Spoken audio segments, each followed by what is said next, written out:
আমরা যে কোনো অবস্থাতেই রাজপথ মাঠ ছেড়ে যাব না, আমাদেরকে রাজপথে থাকতে হবে। অনেক ষড়যন্ত্র হচ্ছে, ষড়যন্ত্র মোকাবেলা আমরা ইনশাল্লাহ রাজপথে থেকেই করবো। তারেক রহমান বিএনপিকে অত্যন্ত দক্ষ এবং সুসংগঠিত করেছেন, দক্ষ তাদের সুসংগঠিত করেছেন। প্রত্যেকটি সিদ্ধান্ত যে সঠিক ছিল, নির্বাচন বর্জনের মাধ্যমে যে সঠিক সিদ্ধান্ত নিয়েছিলেন তা আজকে প্রমাণিত। বিএনপি প্রকৃত জনগণের কথা বলেছে, দেশটা তারেক রহমান জনগণের আন্দোলন করেছেন, ভোটের অধিকারের আন্দোলন করেছেন। বৈষম্য বিরোধী ছাত্র আন্দোলনে বিএনপি প্রথম দেশটা তারেক রহমান এই আন্দোলনে প্রথম থেকেই নৈতিক সমর্থন দিয়েছিল। আমরা আমাদের সর্বস্ব উজাড় করে ছাত্র জনতার পাশে দাঁড়িয়েছি। আমি শুধু একটি কথা বলতে চাই, আমাদের কাজ হলো রাজনীতির মাঠে থাকা।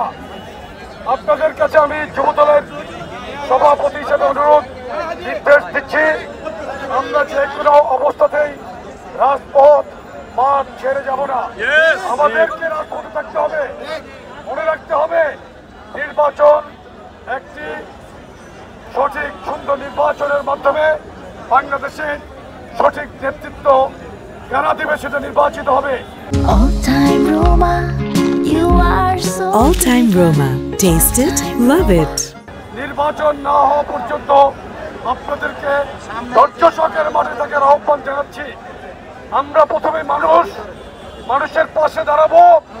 আমরা যুবদলের নেতৃবৃন্দ দায়িত্বহীন ভাষায় বলতে চাই, দেশ নায়ক তারেক রহমানের প্রত্যেকটি আদেশকে আপনারা অক্ষর অক্ষরে পালন করবেন।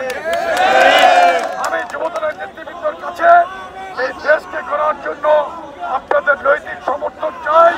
আপনারা সৎভাবে রাস্তায় থাকবেন। আমি আজকের এই মিছিলকে সংগঠিত করার জন্য ধন্যবাদ জানাচ্ছি যুবদলের দক্ষিণের সংগ্রামী সদস্য সচিব, যিনি অসুস্থ অবস্থায় আছেন, রবিউল ইসলাম নয়ন, এবং সংগ্রামী আহ্বায়ক খন্দকার হেনামকে কেন্দ্রীয় যুবদলের